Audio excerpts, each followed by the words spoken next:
Marhay na aga, mayap aabak. Welcome to USAID Opportunity 2.0 Private Sector Summit 2023. We're here to create a vision for an amazing future. A future for the out-of-school youth to thrive. A future where businesses can succeed and a stronger future for the Philippines. I know we can all do more together. We're stronger together. There's a need to strengthen and institutionalize these initiatives so that the young generation can inherit a more equitable, inclusive, and sustainable future. The intervention currently being applied by the USAID must be given a national coverage. Congress will play a pivotal role in institutionalizing the USAID program for all Filipinos out-of-school youth.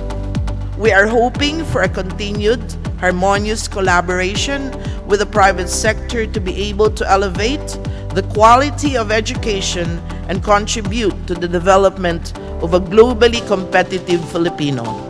Let us forge a future where the aspirations of our youth are nurtured, their potentials are realized, and our nation's progress knows no bounds. The Department of Labor and Employment supports Opportunity 2.0. In the spirit of collaboration and progress, I look forward to engaging with our fellow partners and collectively working towards a brighter future for our youth and our nation. USAID, PBED, and the Education Development Center have all been very helpful in lending their expertise, their experience in programs which have been proven to be productive in terms of results for our youth. Thank you, and we welcome the interventions that will come from today's discussions.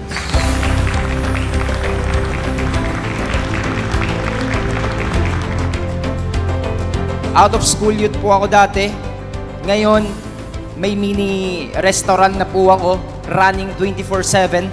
So sa mga out-of-school youth, hope yung isi-share ni Spider Pau na story sa inyo ay maging daan upang hindi kayo susuko kagad sa inyong mga pangarap sa buhay. Opportunity 2.0 doesn't only give me trainings and knowledge, O2 directed me towards the path where I must belong. Sabi ko sa sarili ko po, I will be the one who will help yung mga OSYs na katulad ko. Just like how the Opportunity 2.0 in the private sector helped me. I have one very specific dream to be one of the private sectors here someday. Meron akong confidence na mag-apply sa ALROS kasi sa mga natutunan ko sa trainings at saka meron din silang mga seminars na binigay sa amin. I need and I want to elevate myself. Di pwedeng OSY lang ako habang buhay. Laking pasasalamat ko talaga na naging regular employee na ako sa ALROS. At papatuloy ko rin yung pangarap ko na maging isang guro para makatulong din sa komunidad.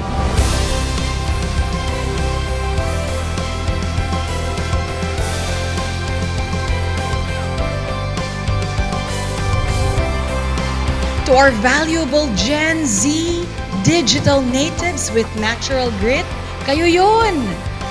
As Administrator Samantha Power herself said, youth are not just the future.